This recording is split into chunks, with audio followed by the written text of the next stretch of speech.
The way people discover products, services, and brands is changing fast. AI assistants, generative answers, agent-led interfaces are quickly replacing traditional search as a starting point for a user's journey. Nearly 60% of US adults visited a page with AI-generated summary within the first month of 2025. That stat signals a massive behavioral shift. If the front door of your business is now an AI interface, how do you compete? How do you stand out when search becomes more of a conversation? You're listening to the Voice of Search podcast. My name's Tyson, and today I'm excited to be joined by Killian Dunn, founder of Telepathic.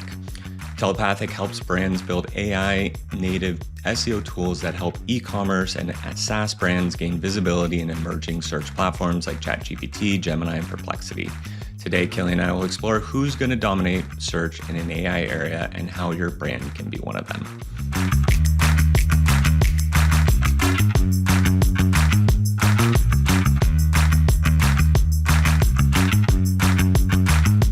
Killian, welcome to the podcast. Yeah, thanks for having me. Great to be here. Now, obviously, this has been a heavy conversation, not just here on the podcast, but in the industry. So we all know our world in SEO is changing. The way people are engaging with search engines is changing.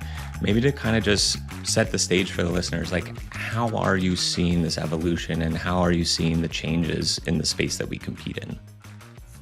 Yeah, there's so much. I think it's like arguably one of the most rapidly changing industries at the moment.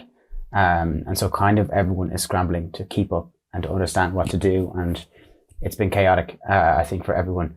At the same time, I think maybe it's helpful for people to zoom out a little bit and think, instead of kind of zooming in on the details and saying, okay, kind of like, how are things different this week from last? And thinking more about where are things going and what's the direction of things, and working under the assumption that this change isn't going to stop, and if anything, it might even accelerate further.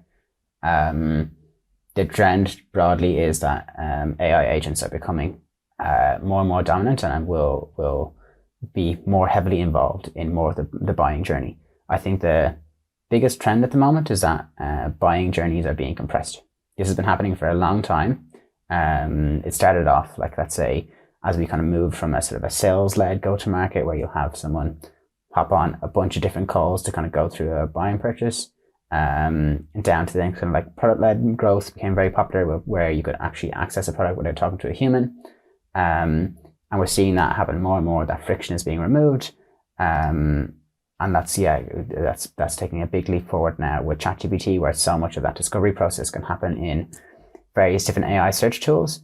And so the work required to make your choice as to what to buy, it could be a software product or e-commerce product or anything, is being cut down so much. So it's very interesting. Lots is going on. Yeah, I mean, I feel like it is a very exciting time for the industry. Obviously, you have a lot of, in some cases, more fear, panic of the changes, but I feel like that change is something that, like, at least was one of the attractions to SEO or search for myself, where it's like you want to have that evolving landscape and that added complexity of change. So it's like, I feel like it's something that as an industry, we should be pretty well prepared for operating in that state of change. And I love the advice too of like not getting hung up in defining strategies necessarily for today with the rate of change, but more of the kind of Gretzky quote of like where the puck's going versus where it is. But maybe kind of before we get too far into the future, I want to like just double back a little bit on kind of your comment about like the buyer's journey being compressed. Like, is that from your perspective because with each, I don't know, prompt or query, the user's gaining like a broader sense of the answer or the context, or like what do you feel like is fueling that compression? Yeah, I think the information we need is becoming more efficient. We're more efficient at finding the information we need. So instead of having to look through lots of different pages and instead of having to search and explore lots of different options, the fact that search tools can be very specific at giving us a very direct answer to the very specific question that we have, it means that we find out exactly what we need. it probably ultimately means that we're also overlooking a bunch of different areas when we make a purchase. We're now not finding out about anything we might have come across but not actually looked for when buying something. But yeah, there's a lot of kind of consequences to that. And I think this is even taking a huge leap forward already in the last few days. Just yesterday, there was OpenAI's Dev Day, and they've announced the kind of AI apps SDK. And essentially, this allows you to put your app in ChatGPT that can be used directly from ChatGPT. And this has huge consequences as well. This is a huge cut to the buying journey as well. It makes that process even shorter again, where you don't even need to kind of like navigate to a website. You don't even need to go through a lengthy sign-up process. Instead, you can access, let's say the examples they gave were like Zillow or Coursera or a bunch of other tools directly from ChatGPT. And so now the effort required to get the value of an app is just plummeting down. And I feel like another illustration of that could also be, and I forget the date that it was kind of announced, but like Etsy's kind of partnership with OpenAI from, making purchases from it. When you're thinking about establishing a strategy moving forward, so it's like, we're coming into Q4 here. People are starting to start their annual planning for next year. I feel like it's a good moment to reset and to be thinking about like, what does that roadmap and strategy look like in 2026? What would be kind of like the parameters of where we compete or the world that you see it that you would be strategizing for looking into 2026? Yeah, there's a lot. I think like let's say for the Etsy example, so yeah, Etsy are the kind of first case they're rolling out with. I know they work very closely with Shopify as well, so that will definitely come soon. I think let's say for like that e-commerce case, what's happening is that you can your products can be found from even more places now. So we've got like kind of search everywhere optimization has been a common phrase. I think that's everywhere is becoming even more broad, even more comprehensive. And so I think the win is to make sure that when you're describing yourselves and describing your products, that is a really kind of high quality description, such that when that gets applied elsewhere, that sort of that's used in lots of different contexts. So I think what's important there is like really in-depth descriptions, being really thorough with details, being really unique as well in anything you describe. Let's say like, I don't know, it's for a very particular context or a very particular use case and so on. For an e-commerce context, if you can kind of find a way that your particular product can match queries that others might not be thinking about, then that's definitely a win. So I think broadly, most product descriptions are probably too short and too vague. And I think we will see a big trend towards the opposite of that. We've already seen it a little bit with Amazon search optimization. If you look at a product on Amazon, it's super in-depth. It's a bit gross, and maybe that'll be a trend as to how things go, but they put in so much work into putting in all the right keywords and all the right terms that could possibly catch all to become your top result. And I think that will need to be done as well for AI search as well, for e-commerce. That makes sense. And so just to elaborate a little bit further on that. So basically, with the customization, with the personalization that comes with like an LLM or AI-led interface, you're kind of calling out the example of like within like a product page or something, having those unique specifics that then allows like some of these tools and systems to pick up on why it may be a fit for a niche problem use case rather than just kind of the broad catch-all kind of generalist.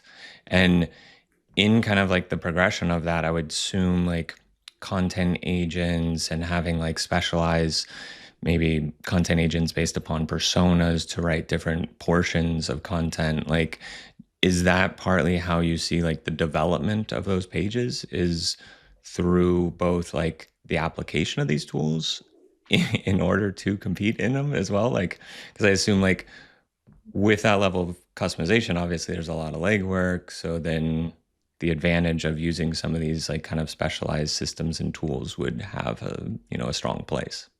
Mm. Yeah, exactly. I think maybe a good phrase for it is almost like product enrichment, which we're helping with already in terms of essentially taking a product that you have. Maybe you could upload like a description or even images and so on, a video, whatever it is, and then turning that format into a format that's really easily digestible and searchable for AI. Because it seems like, at least based on what the kind of what we found from our own data and from the documentation that kind of OpenAI uses and so on, and some of the other providers, is they're very much prioritizing kind of like how closely your search term matches their query. And so kind of like how closely your description matches what was asked. And so that means that things that Google gave so much attention to, like EAT and domain authority and all these sort of things, they don't have that level of sophistication. And or maybe they might kind of hop on the backs of Google for their kind of search parameter. But essentially it means that how reputable your brand is becoming a secondary priority to how closely does your wording match the wording the customer is looking for.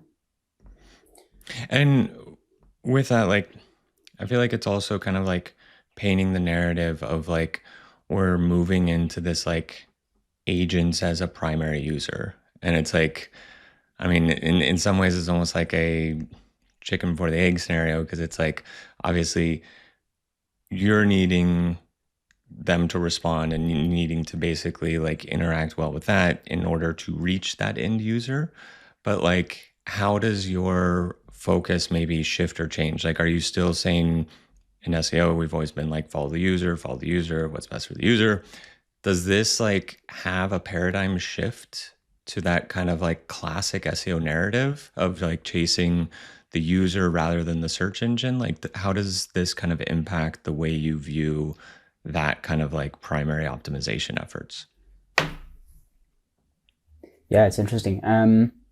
I think it is the basics are still follow the user, but there might be a kind of next level, or sort of like once you've kind of served that basic tier, then I think there is a potential scenario quite soon where we'll have a bit of a wild west like we had with Google before, where companies will be quite spammy and will game the system a bit.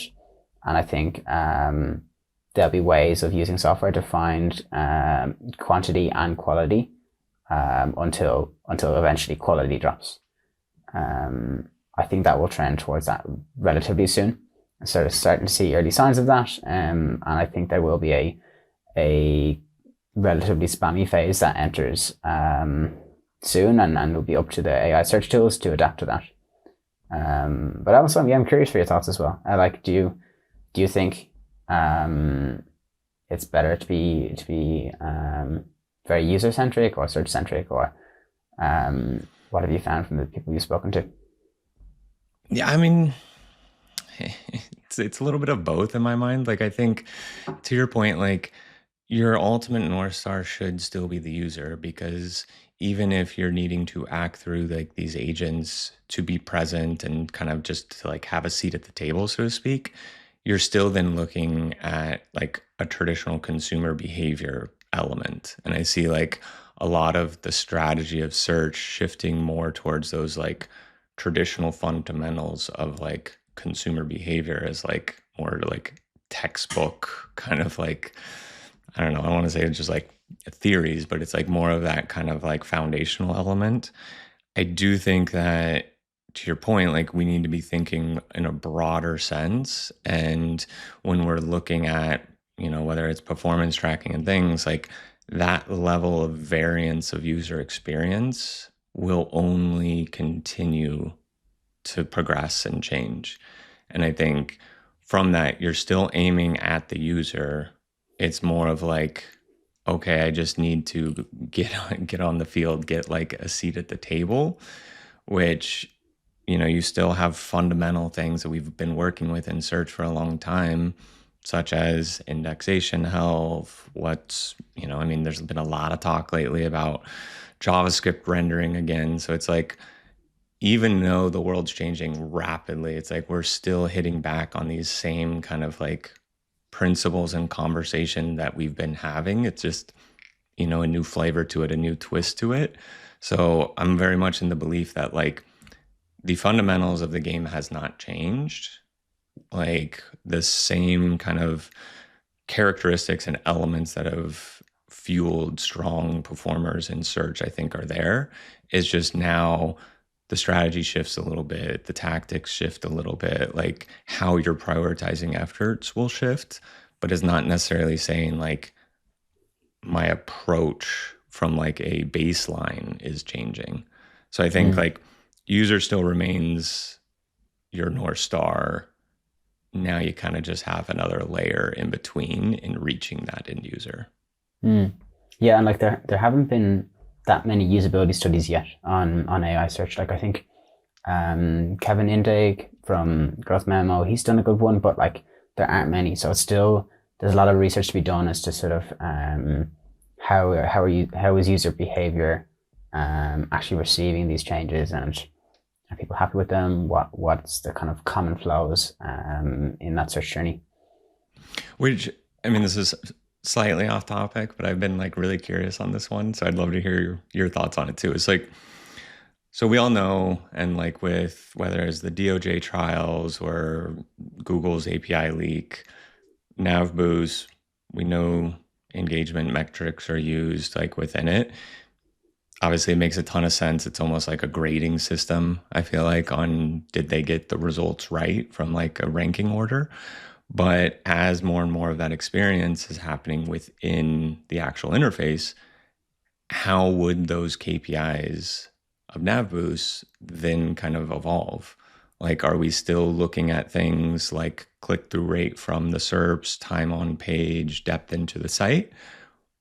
Or will it be a little bit more of kind of time on page from within the actual search experience? And so I'd be Mm. curious to see like, what are your thoughts on how user engagement metrics would be used from Google or emerging kind of like AI search engines? Mm.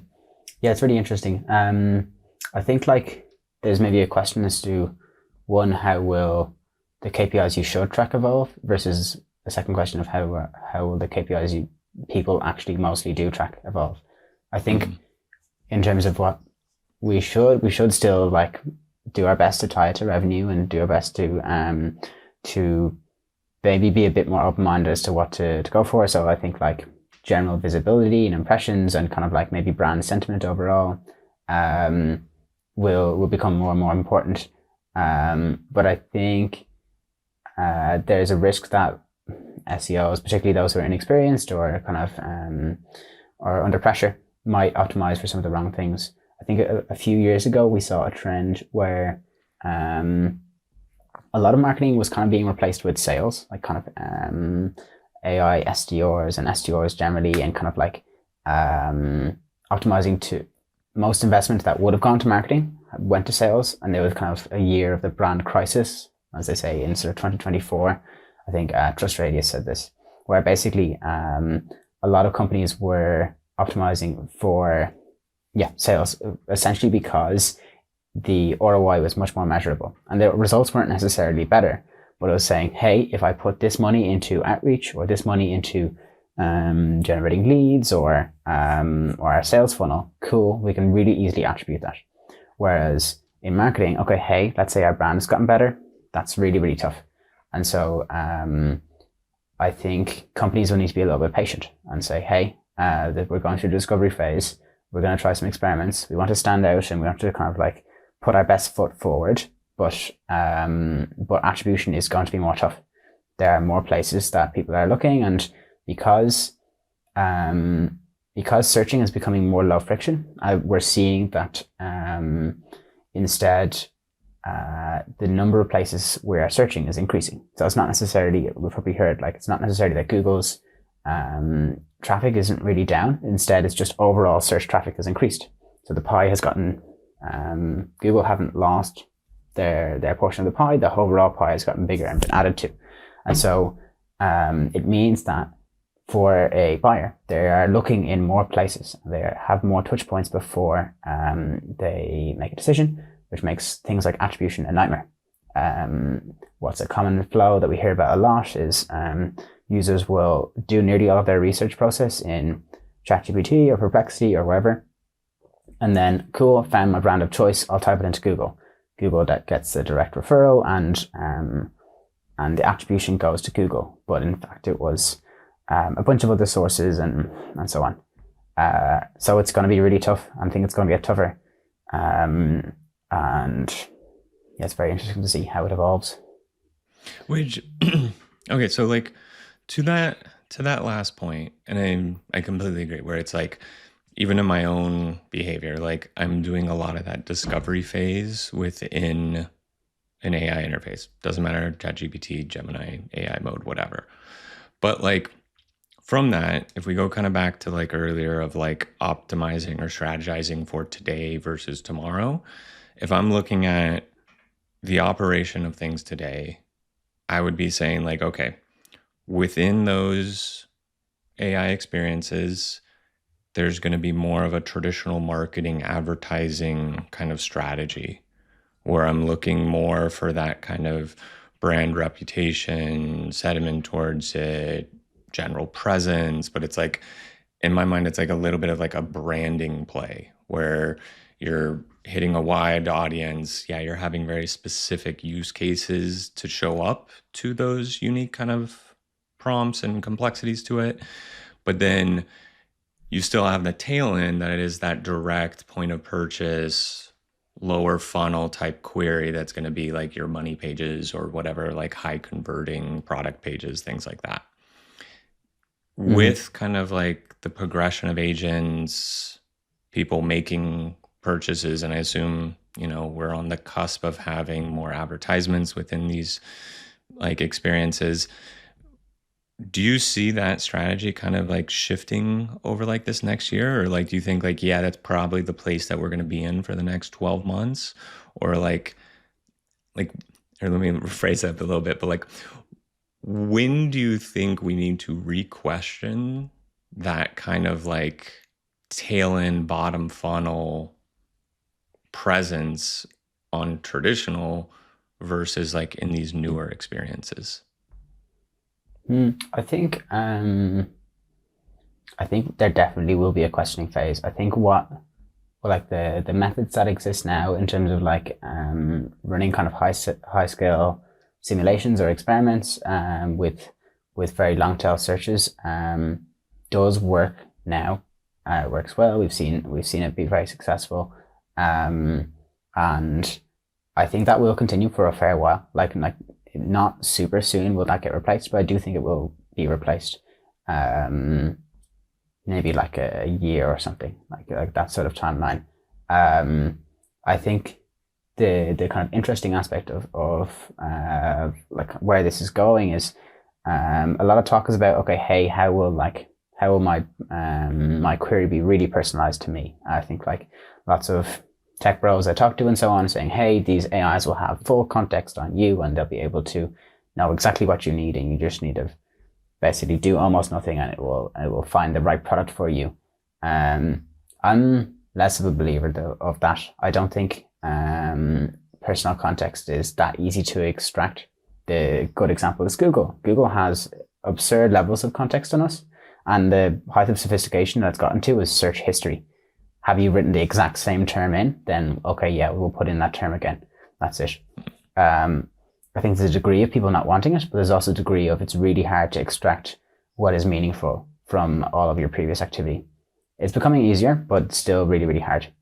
And so I think that personalization aspect will be tough.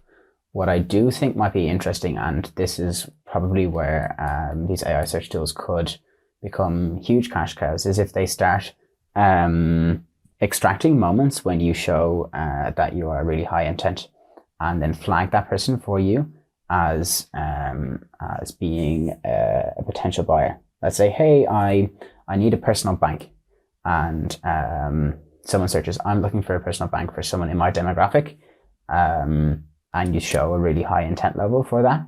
Then if they log that in your system and share that data with, it could be Chase or Mercury or whoever, that's stupidly useful information for those companies, and I could easily see companies paying huge amounts of money for that. And I could imagine that lots of the AI search tools will be willing to share that information. So I don't necessarily think search will be hugely personalized, but I think intent signals from that could definitely be extracted from that. That makes a lot of sense. And I feel like we keep kind of seeing this like pendulum swing where like as we're discussing this, like we're highlighting essentially this like I think like it almost reminds me of like a resurgence of like relevance factors over like Mm. authority, where it's like there's going to be more customization, there's going to be more context in the prompt. So then, there's potential for a greater variety. You hit it on earlier, product enhancements, content enhancements that are going to speak to those unique kind of applications or like use cases is, swinging back more towards this like relevance piece. Do you see it like it coming back around where it's like these systems go down the path of having something hyper relevant to the user, the query, the prompt, but then at some point there's going to need to be this like pendulum swing back to like authority, credibility, like some of these like EAT type factors? Like how do you see kind of like that authority playing like down the road? Yeah, absolutely. I think it still will be super important. I think SEOs will still need to think about all those relevant factors, like what they've done for Google for so long. I think, yeah, like we're seeing it with kind of OpenAI pairing with, let's say, the Google or Bing and so on, and Anthropic with Brave. Essentially, this is just a way of extracting Google or Brave's EAT model. They're just extracting this ranking system of domains and so on. They already have access to all the information they need. They already have access to like they can already scan a bunch of different places for, let's say, real-time information. But the key is actually choosing what is the most valuable, most credible, and that credibility algorithm, as we know, is really sophisticated. And so kind of climbing on the back of that, I think is important. And so I think a lot of the still the same practices that SEOs must do will continue in terms of kind of like backlinking, and in terms of increasing your visibility across a bunch of different social platforms, and in terms of having clear signals that people like engaging with what you're doing. So let's say low bounce rates and so on. I think these will all still be really crucial. Absolutely. Now, one other piece, like as we look into how everything's changing and evolving, there's been this, trend over the years and like more recently where although Google's still sending, more traffic to the open web, more and more of that traffic is being captured by like the top players and the big brands in the space. And Rand's done a fair amount of research on it. It's been a conversation for quite some time. One of the things that I think is particularly interesting about these shifts is it feels like for some of the like maybe smaller brands that are able to mobilize, move quickly, get a jump on kind of this new direction, they can get an inside lane. So it's almost like there's an open angle for more competition within search. Do you see this as like a kind of a continuation that, hey, like with all of this hyper specialization, there is an opportunity for more diversity amongst websites, rankings? Like it's not just going to be like the big box players that are dominating the search results, but like more room for variety of players. Like, do you see that kind of continuing in that direction? Or do you think like we are going to still see this like dominance of big brands within search? Yeah, I think AI search has definitely helped smaller brands. There is less emphasis on traditional brand credibility than there was. Um, and I think this will decline a bit, where um, essentially big brands will eventually stabilize, will figure out what works as well, and there'll be some degree of consistency, and they will kind of catch up and find all the best practices and have the resources to be more sophisticated when they figure out what works best. But I think there will be a phase of months and small number of years where small brands definitely can get a head start and definitely can capture a bunch of the low hanging fruit. So I think it's particularly important for small brands to lean into the AI angle. Yeah. Yeah, it's like that open inside lane. I agree. Like it only feels like it's going to be open for a short period Mm. more. It's like search has become so much more general, I think, in a lot of conversations. Like I've heard more executives, CMOs, CEOs asking questions about search. And I think one, it's a great opportunity for SEOs from a career perspective because you have this added awareness. But it's like that kind of angle before everyone's kind of all moving in this direction feels like it's only going to be open for for so long. Absolutely. But I think it's a great opportunity for SEOs as well, because I think almost all parts of marketing are converging towards this area. Like I think AI search is eating into all facets of marketing. It could be like documentation, or it could be even like kind of website optimization and so on. And it could be e-commerce and even some aspects of sales. All of these are getting eaten into by AI search, and so SEOs who are forward looking have a huge opportunity to expand their domain responsibility. And so I think the trend is that SEOs are becoming a lot more strategic, a lot more kind of like research based, as opposed to necessarily doing a lot of manual work and doing a lot of execution work. The research phase is particularly important. And that's the result of that, I think, is a lot of the hires that are made for SEO are becoming more and more senior, which is a great thing. And it means that there's an opportunity for top SEOs to get compensated with responsibility and payment and so on really well. So I think as a trend, SEO is becoming more high level and sophisticated and so on, which is really cool to see. 100%. And I mean, anecdotally, I feel like last year when we did our SEO jobs study where we looked at like, what SEO jobs there were, what were the trends in it. Of course, there's some areas that were decreasing. And I know, there's a lot of SEOs out there that, have been looking for quite some time.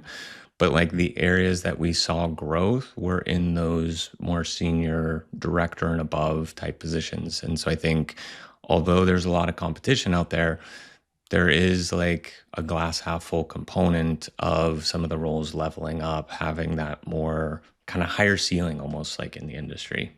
Mm. Yeah, I think it's also becoming more technical as well.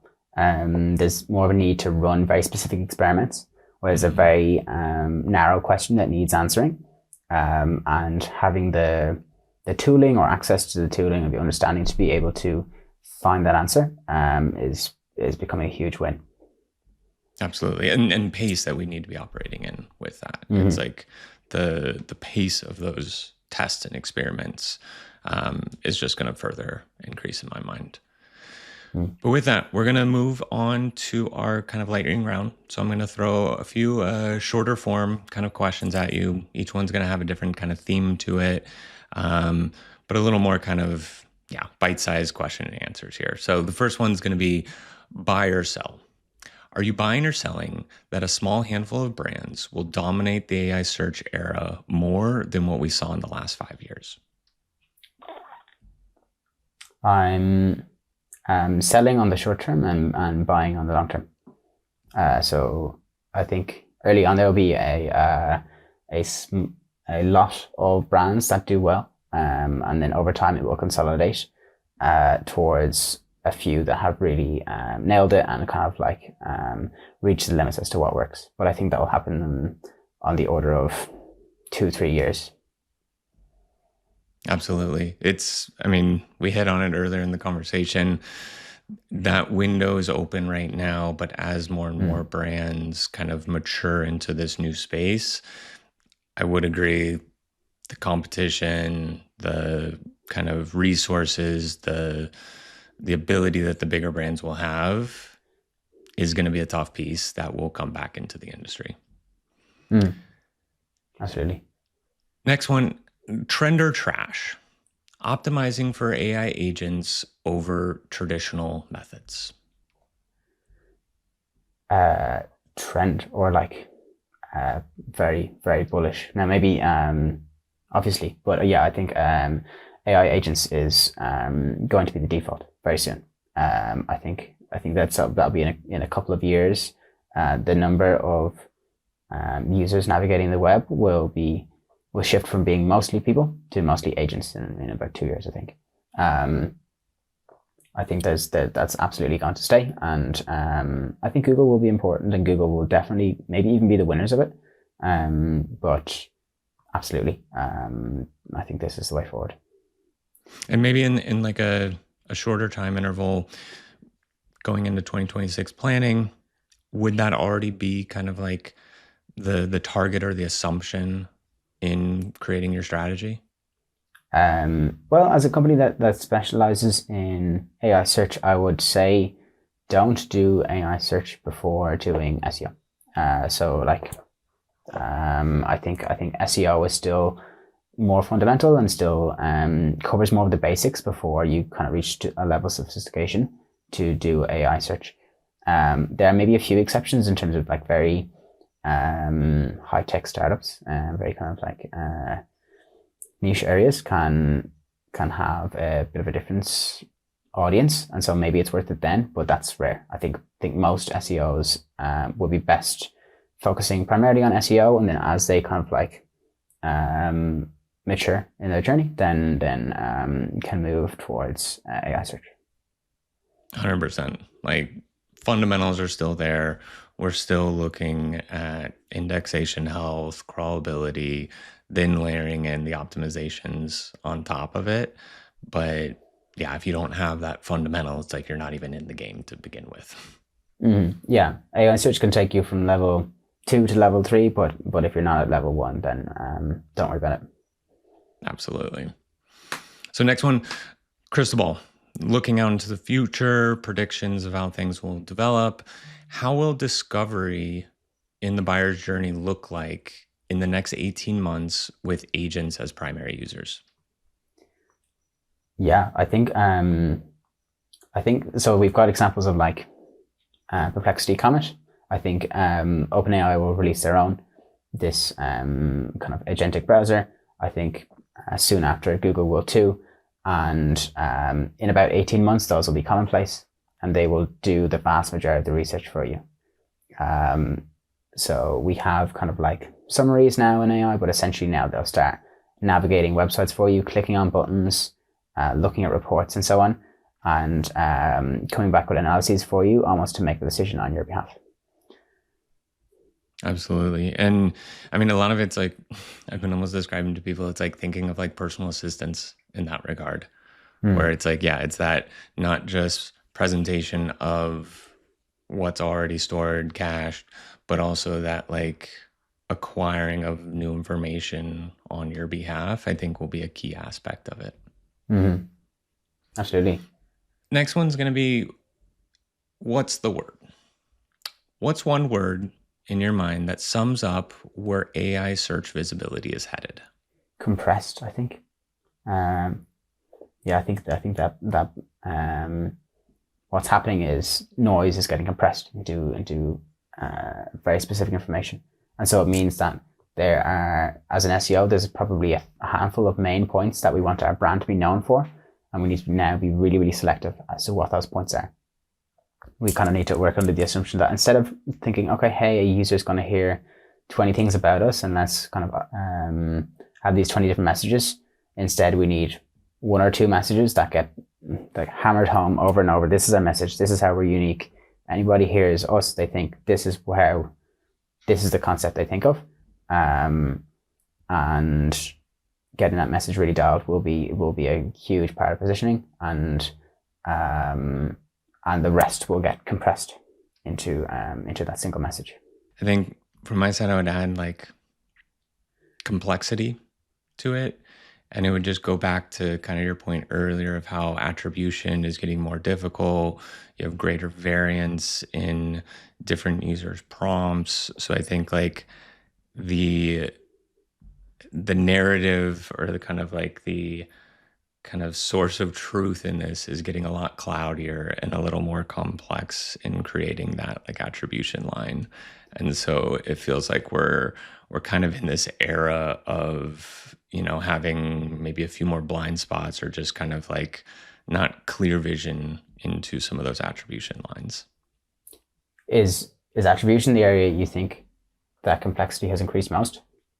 I mean, it's a chicken or the egg in that sense. Like, I think it is, but it's more of a result of like the user and like how the user is going to search a little bit different from one person to another. And so I think like maybe it's not the most, but I think it's like a response to the changing consumer behavior and how we're interacting with the systems. But it's like, I mean, at least what I've been kind of advocating for people is like, you don't necessarily need to know every single keyword that people are searching for your website. Like we've never looked at every single query that's like going to a site. So you don't need to worry about every single prompt.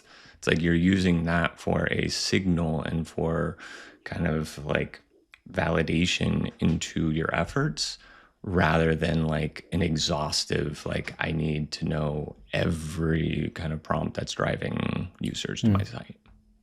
I think there's a bunch of areas. I think the broader tooling stack is becoming more broad. I think we're kind of mixing a lot of platforms with also point solutions, and it's difficult to know what is top priority. I think that's the kind of common thing we hear a lot is like finding out what is the single highest leverage action you can take as an SEO is becoming more difficult because there are more possible high leverage actions you could take. Mm. And in some level too, like in especially like these performance reportings and kind of like visibility areas, like in my mind, like two of the strongest use cases in those typically comes from, especially if you're in like an enterprise type organization, stakeholder management, as well as kind of competitive research, like almost like inputs for strategy.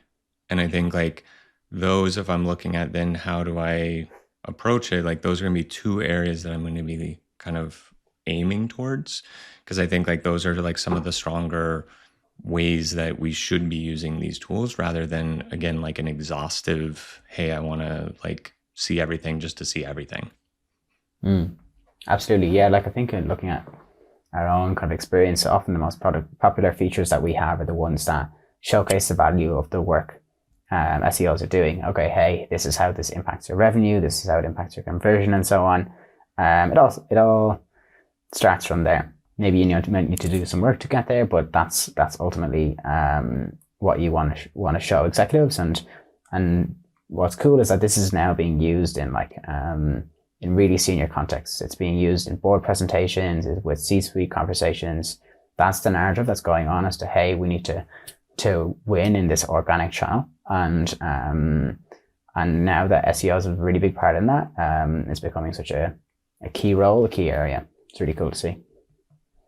I love hearing that piece too, because it's like so much of the value of our work comes in what you're able to implement and how you're able to gain buy-in and momentum and budget or resources from a dev perspective. So having like hearing that focus kind of from your side too of that stakeholder management is such a key element for, I think, like the success of any, any SEO or any SEO team. Mm-hmm. Final question is going to be a game plan. So hypothetical here, you're the SEO director at a SaaS brand. What's your game plan to make sure that your brand wins visibility across AI and agent-led search? I think the way to think about it is through an SEO or organic search hierarchy of needs. Um, Different companies will be at different levels on that graph. If we think about Maslow's hierarchy, first we need air and food before we can think about personal fulfillment and so on.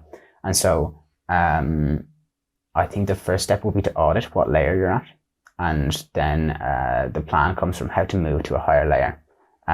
So like if you're not getting, let's say you don't have any content at all, or you're not even getting indexed and so on like that, then don't worry about any sort of like having your content in a sort of Q&A format. Like that's a secondary thing to just having something at the door.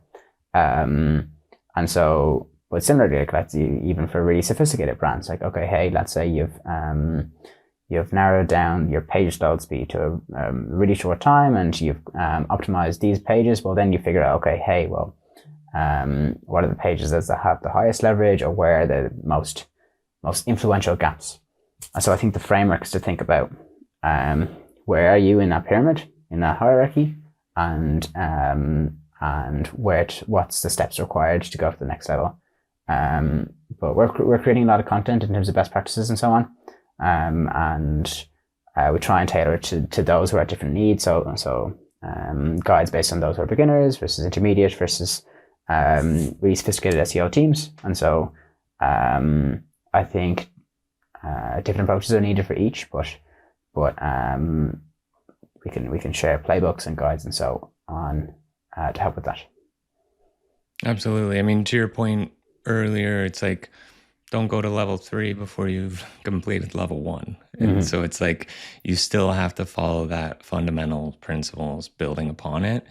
I think like the additional piece that maybe I would throw into that, which just for myself, like my perspective has like broadened through some of these changes, is to be thinking more about like my strategy within search is beyond the 4 walls of my own domain.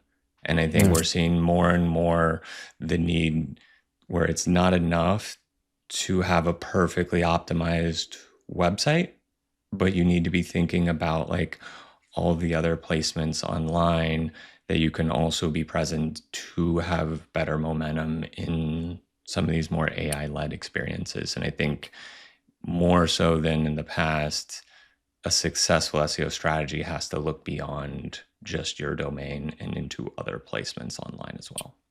Mm-hmm. Yeah, absolutely. Lots of different social channels and so on. Like one area in particular that we help with is like visibility in Reddit, which is of course an interesting area. I think like there's been a lot of talk of that of late about, oh hey, Reddit is now suddenly like not ranked at all due to Google's that kind of like n equals 10 change versus n equals 100. That's a very interesting area as well. What we've found, incidentally, is that Reddit visibility is still actually strong. I think most of the research has come from a single study that seems a little bit questionable in terms of the results, but it's caused a huge backlash and a huge stock drop in Reddit and so on. And from a lot of research, it seems like that's relatively unsubstantiated. And so it's really kind of interesting to see that people are kind of like not necessarily hopping on the bandwagon, but like scrambling based on minimal information. And so previously, let's say with Google and so on, there'd be so many studies done and so much thorough research, but everything's moving so quickly that a single kind of like unit of information or a single study, a single publication might swing huge kind of markets. And so yeah, it's more important than ever to assess each channel one by one, see which is valuable for your own use case, and try and learn from best practices, but also understand your own use case. Results may vary.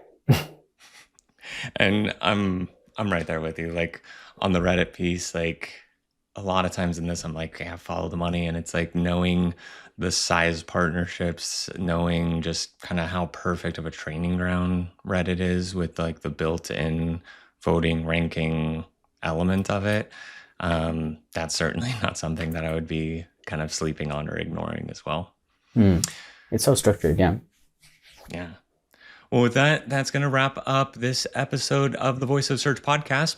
Thanks again to Killian Dunn from Telepathic for joining us. If you'd like to contact Killian, you can find a link to his LinkedIn profile in the show notes, or go on over and check out his company's website at itstelepathic.com. If you haven't subscribed yet and want a daily stream of SEO content marketing knowledge in your podcast, hit the subscribe button on your podcast app or on YouTube, and we'll be back in your feed soon.